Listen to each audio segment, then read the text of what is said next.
Okay, remember that they're changing my voice. In Ephesians chapter 6, verse 10, it says to stand strong, to be firm, stand firm in the power of God, so that you could face the devil.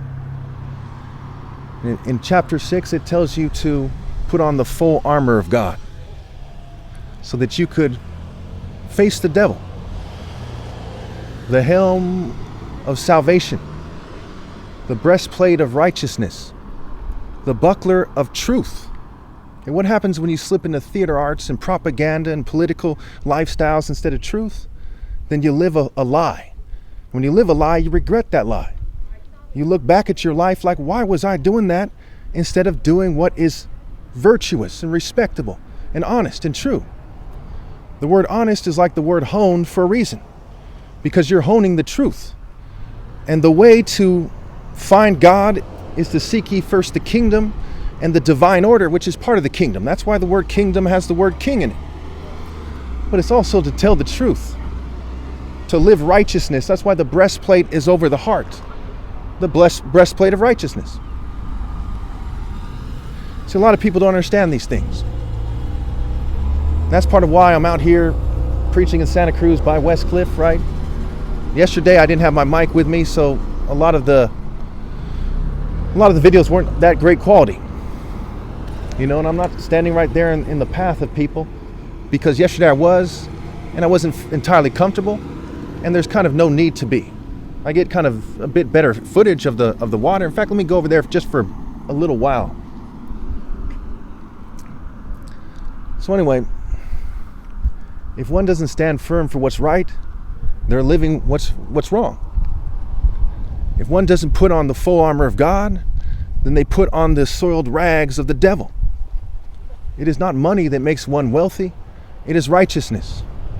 Righteousness is greater than worldly wealth. And it's pretty straightforward.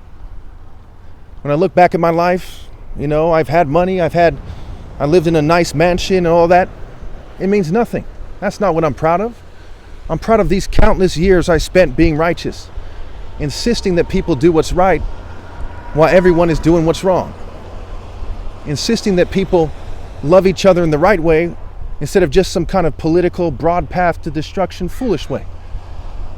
One cannot love without being righteous, because they're just spreading a spirit of wickedness. One cannot serve God without going the distance to be morally precise. What is the point of saying you love God and not loving God? What is the point of living without loving God? You're just kind of an empty vessel that's not using their head. You can come up with all kinds of interesting theories, but what came first if not God, who was powerful enough to not need to be created? They have no viable counter-argument for this. And as they go through life denying this, they suffer cognitive impairment for the wrong reasons.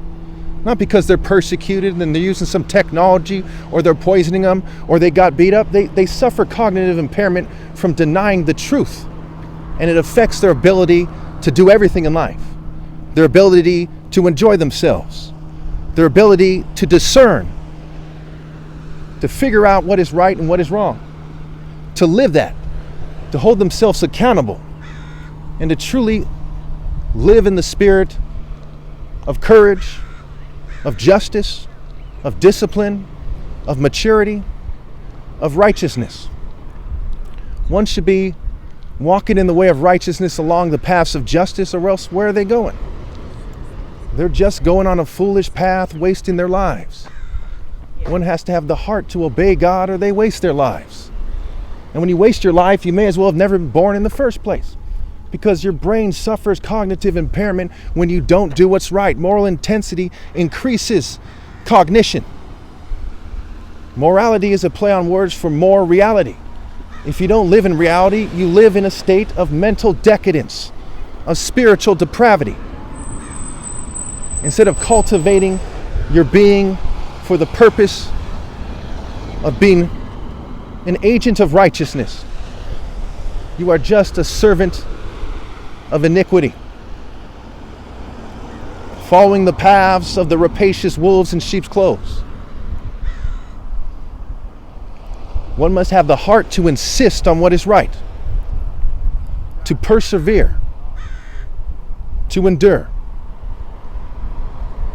Without moral endurance, what is a person?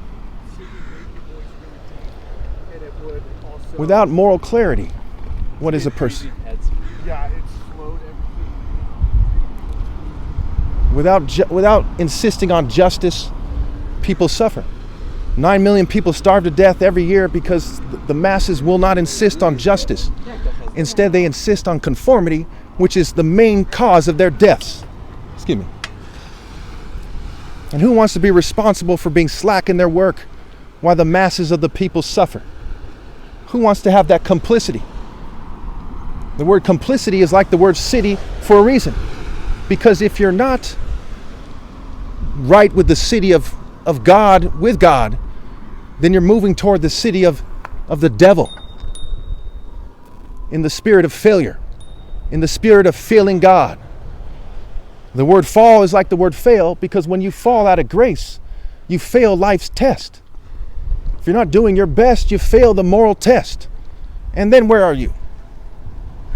You're headed on a path of hopelessness, where you lie to yourself and pretend that there's hope. You're headed on a path of foolishness, where you pretend that your slightly clever moves have some worth. Without moral worth, there is no worth. Without morality, there is no humanity. What does it mean to be human? What it means to be human is to be moral. And if one fails to be moral, they fail to be human. And how are you going to love each other if you fail to be moral enough to be human enough to love each other?